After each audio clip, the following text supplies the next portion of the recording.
How's it going, everybody? As always, it's time for Fandom News Now. I am Zach the Voice, and with me is my good buddy Sean. We're going to do Fandom News just like everyone wants to hear, but except it's not actually Zach the Voice, and that is obviously not Sean. So we're going to mix it up today. We're going to do a little bit different. We are going to do some fandom news, and we're going to do it really quick, getting it to you. So here it is. Kenobi recently released their cast for the upcoming Disney special. It's going to feature Ewan McGregor, Hayden Christensen, Moses Ingram, Joel Edgerton, which is really important, really interesting, because he's become much bigger actor since this role. It also is going to feature Kumail Nanjiani. That is a hard name to say, but I really enjoy his work. Indira Varma, Rupert Friend, O'Shea Jackson Jr., Sung Kang, Simone Kessel, and Benny Safdie. Very important, great casting. It seems like they're going for a really important rollout for this movie, and I hope that this is getting people excited. We got some people from all sorts of different movies and TV shows. We got some Game of Thrones alumni here. We got, I know that I was talking about Joel Edgerton. He was really good in the movie Warrior, which is I'm a big fan of. Matt, what do you feel about the casting for Kenobi? I think the cast is pretty damn strong for Kenobi. I mean, I'm going to be disappointed if O'Shea Jackson is not playing some kind of gangster like his old man, Ice Cube. So if that's not what he's playing, I'm going to be disappointed. I don't want to see Kenobi. I'm just joking. Yeah, I know. There's a good chance that we see some version of that. I mean, I would think that he may be cast in that role for that reason, in some sort of like, I don't know. I guess it would have to be an interstellar gangster, but I think we could get something like that. I mean, we do have mob bosses, and we do have all sorts of different roles in Star Wars. Looks like I'm flying around the screen here. Another big news for Star Wars was the Bad Batch trailer came out. Fantastic trailer. Shows Hunter Tech, Wrecker, Crosshair, and Echo in his new Clone Force 99 suit. Looks fantastic. We got a new character named Omega who will be traveling around with them. Captain Rex is in the trailer. And also, we got a very heavy on Grand Moff Tarkin in this trailer, which was really neat. I think a lot of people were very excited about that. And have you seen the Bad Batch trailer? I have not seen the trailer quite yet. Okay. I have just been going off of what y'all been saying. I am excited to see it, but I just haven't sat down and watched it quite yet. That's okay. It just came out, and it's the other big announcement was that the initial episode is going to be a 70-minute episode. So I'm not sure if they're going to release a few episodes at once or one big 70-minute episode, but we're gonna get 70 minutes, roughly a TV movie length episode to begin with. So that may reintroduce the characters and get us all hyped up for the whole season. I think that they're doing a good job with making this a big event. So everything is big event with Disney, and I think they do a fantastic job of hyping people up. So the Bad Batch will be something to look forward to. It debuts on May the 4th, of course. Why not? May the 4th be with us. Fantastic idea and good trailer. So we got lots of things to look forward to Star Wars. We got plenty of shows in the works, and they're going to come out soon. So, I mean, Bad Batch is going to come out soon. Kenobi, I wouldn't be looking for, within, it's going to take more than a year to get that movie out for sure, or to get that show out for sure. Let's switch gears, though, and we're going to go to Russell Crowe being cast in Thor: Love and Thunder. Obviously, Russell Crowe, a heavyweight actor, an A-list actor. It hasn't been announced what his role will be, I think he's a perfect fit for the Thor movies. If you think of the way that he acts, I mean, in Gladiator, he plays almost a mythical character. Mm-hmm. He speaks with a lot of, I don't know, he's got a lot of weight behind his words. He could definitely play a god. He could definitely play a soldier. We've seen many times. He can play a badass. He can play a villain. I think he fits very well in the cast of Thor: Love and Thunder. I'm very excited about that.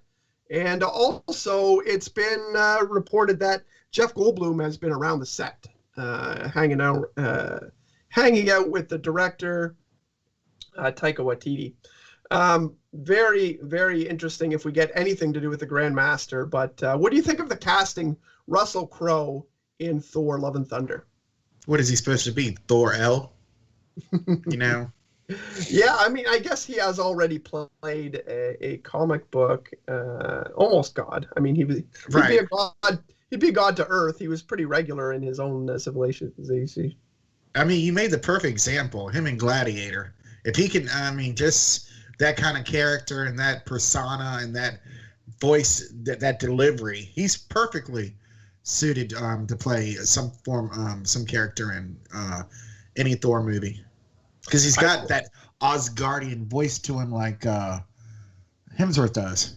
Yeah, he can definitely deliver lines with a punch for sure, and right. He's someone that you listen to. You listen to in movies. You know, he's definitely has a very good voice, a strong voice. If the real Zach were here, he'd have better words for this. But I don't use big words like Johnny and Zach. Yeah, I think it will be fantastic. And I also think an interesting point is we just recently got the DC Snyder Cut, and it featured Hercules in it, in some of the background scenes. And I was thinking when I heard about the Russell Crowe cast, what if he played like a god like Hercules? That would be interesting. Definitely could work. Something like that could work. We'll see what happens. I'm very, very much following Thor: Love and Thunder because Thor: Ragnarok was a fantastic movie. In other news, Rick and Morty season 5 is due out June 20th. Every fan of Rick and Morty was expecting for them to announce Rick and Morty on April Fool's Day because they've done it before. And Adult Swim likes to do April Fool's jokes, but instead they fooled us by telling us a few days earlier. So Adult Swim basically just went on their social media sites and basically, sweet. Basically, they said, you know, don't worry about bothering us about season 5 anymore. You guys can bother us about season 6 now because season 5 is coming out. And they released a trailer very shortly. Very interesting. Has clips from at least 5 different episodes, it seems.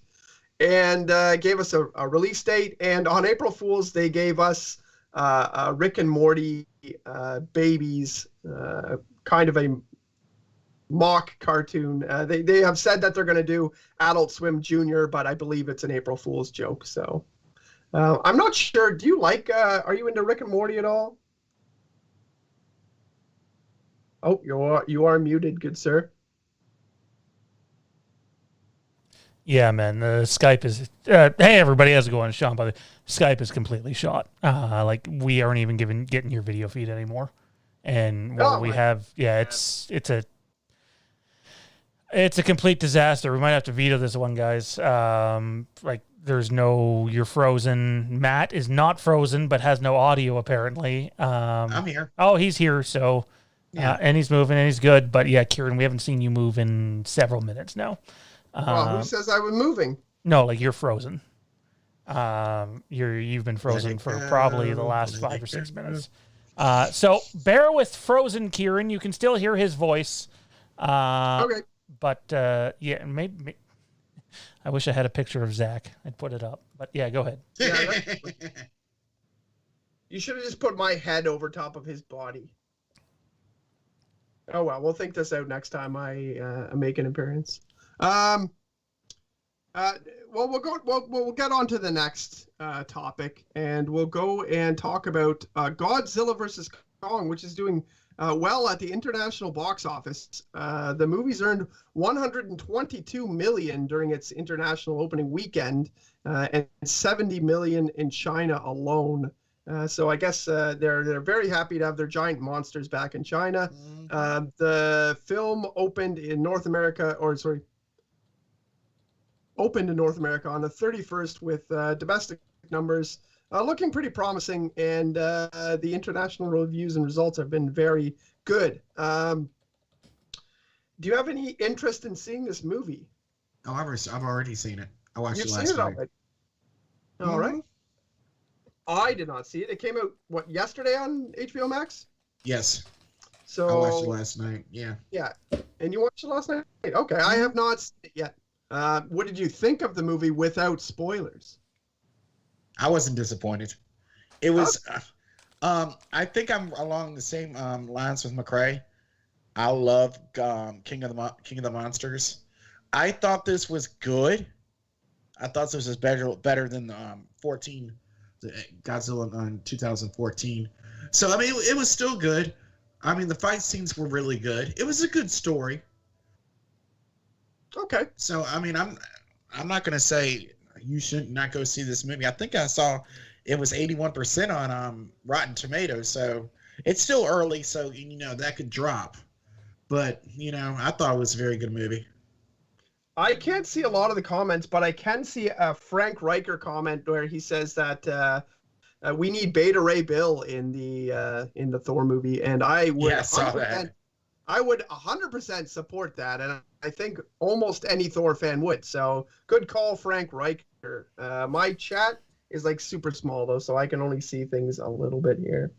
But all I saw was Big. Frank making Mets jokes, so I just kind of wasn't paying attention to him anymore. Well, Frank's a staple here on our show, so we have big news, actually, very big news for you guys up in the U.S. or down in the U.S., I guess. San Diego Comic-Con is eyeing a 3-day event on a U.S. Thanksgiving weekend. So it would go from November 26th to 28th. And it normally happens in the summer, but just having anything, I think, would be a big deal. Comic-Con, I know in our fan expo that we have up here that takes place in Toronto, which is basically Canadian Comic-Con, I'm missing that big time. So people who are big fans of going to Comic-Con, spending big money and going to that, I'm not sure exactly how it will be held, but they're looking at doing it again. So that would be very interesting. I hope they're able to do this, especially since we get a lot of our news out of Comic-Con. A lot of people save the big news, the big trailers, and we get to learn a lot of things from panels. I'm not sure if panels will happen in person or online, but very big news that San Diego Comic-Con will be returning. Also, big news, and I'm sure that a lot of our fans will be excited about this. George R.R. Martin has reportedly signed an 8-figure deal over 5 years to help HBO produce new content for their network. George R.R. Martin, obviously Game of Thrones fame, is going to basically help HBO with what to put out there and greenlighting different stories. This is just comes a week or two after speculation that 6 new shows are in development, with a strong possibility that he's going to have a hand in what gets greenlit. So there's lots of rumored Game of Thrones shows. There's lots of, not just rumored, but shows that are in some sort of production. And to me, I think it's kind of a big mess that there's this many different shows in, but I think they're having George come in and pick what suits his show and what doesn't need to come out. So it's a big deal for me. What do you think about the news on this? Wasn't big into GOT, and that's one I've got to sit down and watch. I mean, I'm wondering if one of the some of this new content that George R. Martin might be putting together is a Leprechaun series for HBO. Yeah, I mean, we could definitely talk about a Leprechaun series for another 20 minutes if you want. Yeah. No. The fans would not like that. My fans would love that. Everyone's the fan of one me on this show would love to hear me talk about Leprechaun. I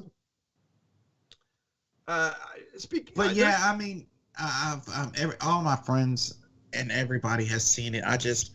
I think Game of Thrones for me came when I was like knee deep in Sons of Anarchy, and that was like my show. I was hooked to it. I like to go at them in different like cycles and everything. So I'm not like a watch this, watch that, but I'm gonna get around to it. So by the time this new content comes around, I'll be well versed in GOT lore.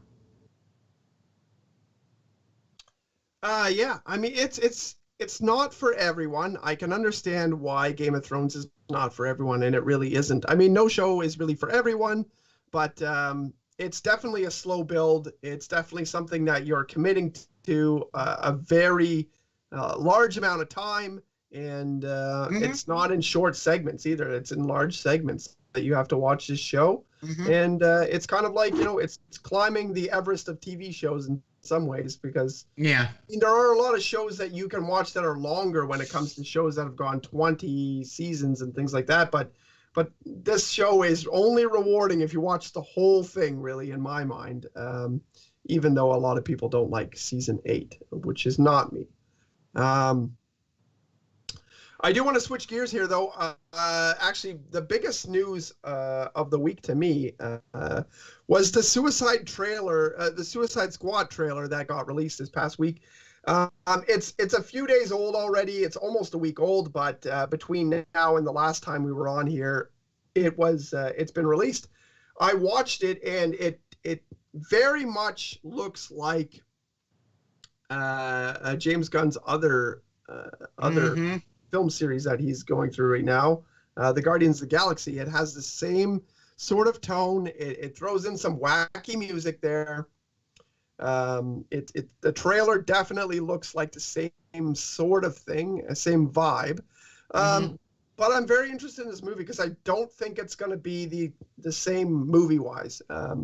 There's a lot of characters to get into, more than there is in Guardians of the Galaxy. And they got to fit them all in there. And I'm very interested in the cast. Sylvester Stallone voicing King Shark is very interesting. He's got his brother Sean Gunn in as Weasel. Viola Davis returns. We have obviously some very, very prominent Harley Quinn. Joel Kinnaman has a very interesting looking outfit in his trailer. He's looking a little bit more like he's ready to party than he is ready to gun down some bad guys. John Cena's part, it looks pretty interesting. I'm not sure that the joke that they set out there with there being a bunch of dicks on the island. Oh my God, that was perfect. And I mean, the way he delivered that was funny. It's actually, his comedic chops are pretty good. If you watched anything, even his kind of kid-friendly movies, or his more adult movies. I mean, if you watch wrestling, he's got some pretty good comedic chops. I mean, if you watch wrestling, true. Yeah, he can definitely handle his own.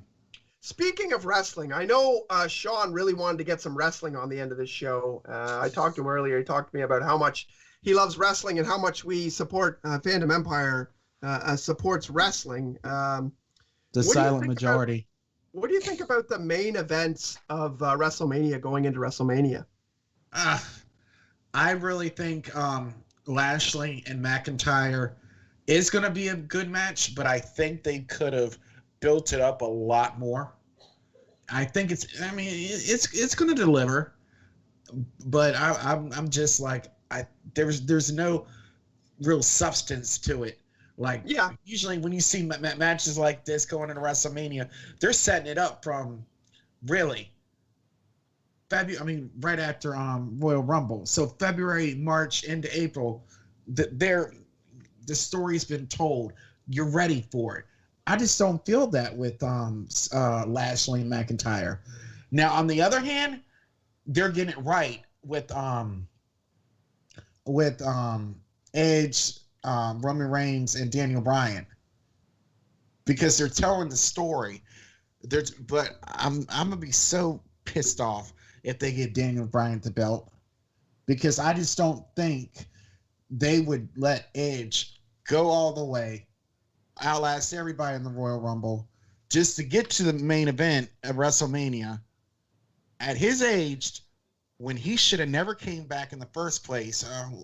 Who thought with his neck injury to let Daniel Bryan get over? I don't think so.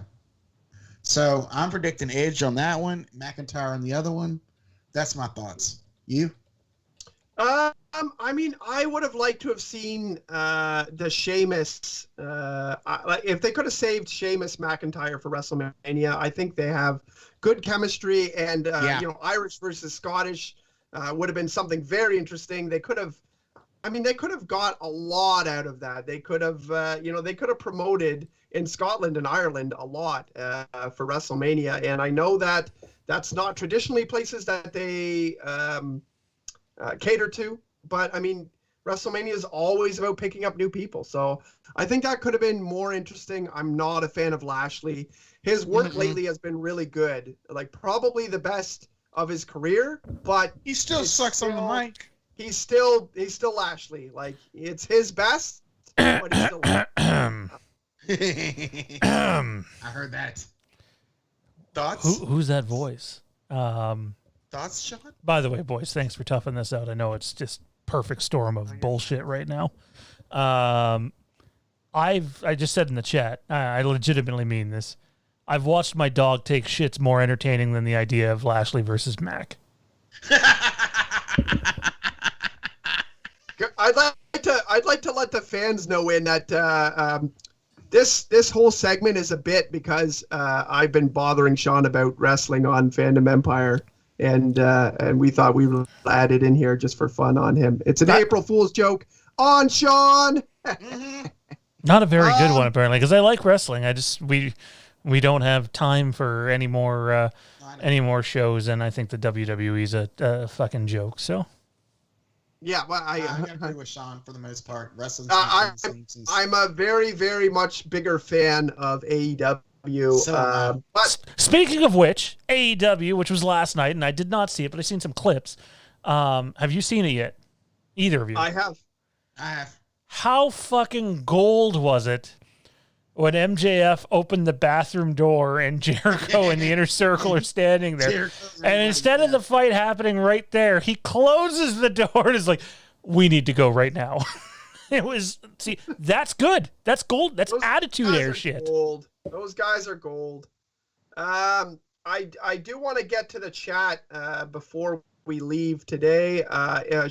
If we can pick out anything. I did see some love for the Mortal Kombat movie and the Suicide Squad movie. So yeah, I'm very excited about Mortal Kombat, and I think some very interesting takes I have from that is you can see Sub-Zero already kind of becoming Noob Saibot in this one. He's a very dark-looking Sub-Zero, and he's got a very dead, white-looking face. And we do know that that's the original Sub-Zero in that particular spot. I don't know if the second Sub-Zero is going to show up, but I think they're doing a really great job with that character. He looks awesome. And this movie's received an adult rating, so just like they promised, we're going to get some crazy gore and fatalities, crazy things. I think it was Melissa Todd who mentioned Mortal Kombat. We didn't have any new news on that, but I'm very, very excited about the Mortal Kombat movie, as I am about any of those games that come out. And very excited about the Suicide Squad as well. The trailer did not show a lot of things that I wanted to see. We did see Michael Rooker's character. Looks really weird, and it makes him look It makes him look old, I guess. But I guess when he's not wearing blue makeup, he looks a little older. We saw a little bit of Peter Capaldi's character. He's a very freaky-looking character as well. Obviously, he has some sort of brain augmentations that make him the genius. But we didn't see Flula Borg's character, who was... I think we see him in the background of the character. He's wearing a blue and yellow costume. He's got a big, long javelin, which is... I believe the character is called the Javelin. I'm very excited about that. If you've seen any of his comedy on the internet, he's a pretty funny guy. And Pete Davidson is a really funny guy who I'm excited to see on the big screen. So if we could talk any more about Suicide Squad, let me know in the chat. Sean, if you could maybe find some interesting questions in the chat. We only have a minute or two left here, guys. I know it's been a tough stream with all the. We got 5 minutes left. I swear. Nope, we got about 2 minutes left. Anyways, Toronto Freddy mentioned earlier that he'd only seen half an hour of Game of Thrones and that it wasn't for him.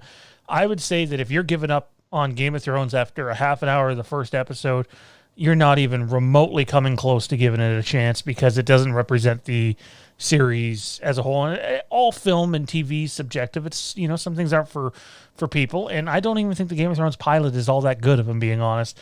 But the series really picks up from there. It's a slow burn the first couple of seasons, but they pay off at the end of each of those seasons. And then the show really gains steam. It's the highest quality TV show I've ever seen in my life. Any thoughts on that, Kieran? I know you're a big Game of Thrones guy.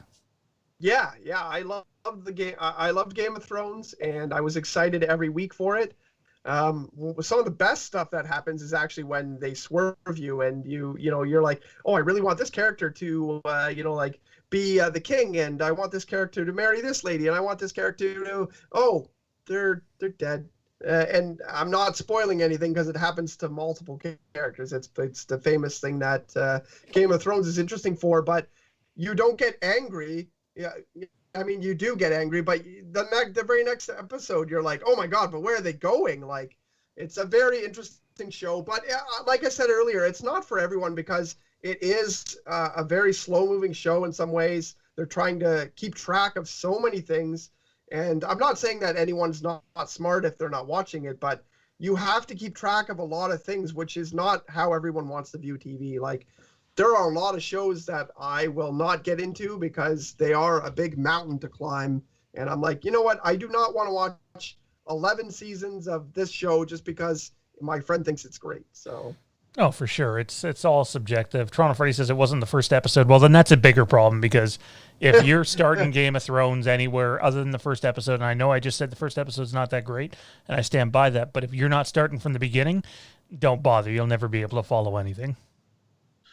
I did want to say I found out today that a Halloween alumni is reprising her role on the Connors as Darlene's friend. Oh, it's Frank Riker's favorite. Mm-hmm. I actually just recently started watching Roseanne from the start. I'm only 7-8 episodes deep. Yeah, I did hear Danielle Harris is going to be on it. She is. Yep. She is indeed. Yeah. Everyone's favorite actress, especially on this channel. We all love her. No. Sean loves Tina. Oh. See when you get invited back to the show.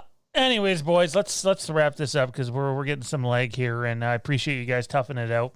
Reminder. No problem. Reminder: we'll be doing a drive along Q&A tomorrow at about 10 o'clock Eastern time. So. Mm-hmm.